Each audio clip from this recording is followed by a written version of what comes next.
యేసుక్రీస్తు యొక్క ప్రశస్తమైన నామంలో మీ అందరికీ నా ప్రత్యేక వందనాలండి. అందరు బాగున్నారా? రోజు ప్రార్థనలు చేస్తున్నారా? దేవుని ఎదుట మీ ఆత్మను కుమ్మరిస్తున్నారా? లేకపోతే ఈ లోకంలో ఉన్నటువంటి వాటి కొరకు ప్రయాసపడుతున్నారా? ఒకవేళ దేవుని కొరకు ప్రయాసపడి దేవుని సువార్తను ప్రకటిస్తున్నట్లయితే దేవుడు మిమ్మల్ని దీవించునుగాక. ఒకసారి మనము యెషయా 9వ అధ్యాయము 6వ వచనం చదవగా విందాం. ఎలయనగా మనకు శిశువు పుట్టెను, మనకు కుమారుడు అనుగ్రహించబడెను, ఆయన భుజముల మీద రాజ్యభారం ఉండెను.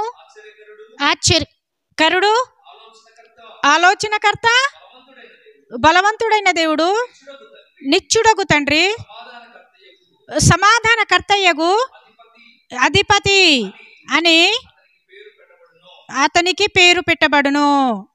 అయితే ఇక్కడ చూడండి, దేవునికి మనకు ఒక కుమారుని అనుగ్రహించబడింది. అంటే శిశువు పుట్టెను అంటే ఈ లోకంలో అయితే సుమారుగా 700 సంవత్సరాల క్రితము ప్రవచించిన ప్రకారంగా యేసుప్రభుల వారు ఈ లోకానికి వచ్చారు. మరి ఈ లోకానికి ఎందుకు వచ్చారు? మరి ఆయన సమాధానానికి అధిపతి, ఆయన సర్వసృష్టికి కారణభూతుడు, ఆయన నిత్యుడగు తండ్రి, ఆయన గొప్ప దేవుడై ఉన్నాడు. కాబట్టి ఆయన ఈ లోకానికి వచ్చి ఉన్నాడు. ఎందుకంటే ఈ లోకంలో అనేక మంది నశించిపోవచ్చున్నారు, అనేక మంది పాపంలో పడి నశించిపోవచ్చున్నాడు. యేసుప్రభుల వారు ఈ లోకంలో ప్రవచనాన్ని నెరవేర్చారు. ఎందుకంటే అతని భుజము పైన రాజ్యభారం ఉన్నది. అతని భుజము పైన ఏమున్నది? రాజ్యభారం ఉన్నది. రాజ్యంలో అంటే ఈ లోకంలో ఉన్నటువంటి ఆ భారము యేసుప్రభు యొక్క భుజము పైన ఉన్నది. అయితే అదే యోహాను సువార్త 1వ అధ్యాయము 29వ వచనం ప్రకారంగా ఏమని ఉన్నదంటే,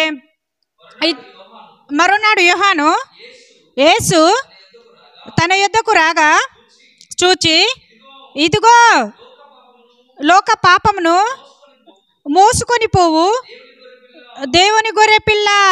చూసారండి, ఇక్కడ ఏమని అంటున్నాడు యోహన్ను? లోక పాపమును మోయుటకు వచ్చినటువంటి దేవుని గొర్రె పిల్ల. అంటే ఆయన ఈ లోకంలో ఆయనలో ఏ దోషం లేనప్పటికీ, ఆయనలో ఏ పాపం లేనప్పటికీ, ఆయన మన కొరకు, మన పాపాల కొరకు, మనకు నిత్య జీవం ఇవ్వడానికి, మనకు రక్షణనివ్వడానికి ఆయన శిలువ పైన బలియాగమై ఉన్నాడు. మరి ఇంత గొప్ప ప్రేమను మనకి ఎవరు చూపిస్తున్నారు ఈ లోకంలో? మన కోసము ఏ భార్య చూపించలేనటువంటి ప్రేమ, ఏ భర్త చూపించలేనటువంటి ప్రేమ, ఏ తల్లి, ఏ తండ్రి, ఏ కుమారుడు, ఏ కుమార్తె కూడా చూపించలేనటువంటి ప్రేమ, గొప్ప ప్రేమను చూపించాడు. ఎందుకంటే తండ్రి కుమారుని పంపిస్తే ఈ లోకంలో ఆ కుమారుడి భుజము పైన రాజ్యభారం ఉన్నది. ఆ కుమారుడు ముళ్ళ కిరీటం వేయబడుతుంది. ఆ కుమారునికి ఈ లోకంలో అనేక శ్రమలు వస్తాయని తెలిసి కూడా తండ్రి కుమారునికి ఈ లోకంలో పంపించి ఉన్నాడు. మరి అతను యేసుప్రభుల వారు ఈ లోకానికి వచ్చి ప్రవచించిన దాని ప్రకారంగా ప్రవచనాన్ని నెరవేర్చారు.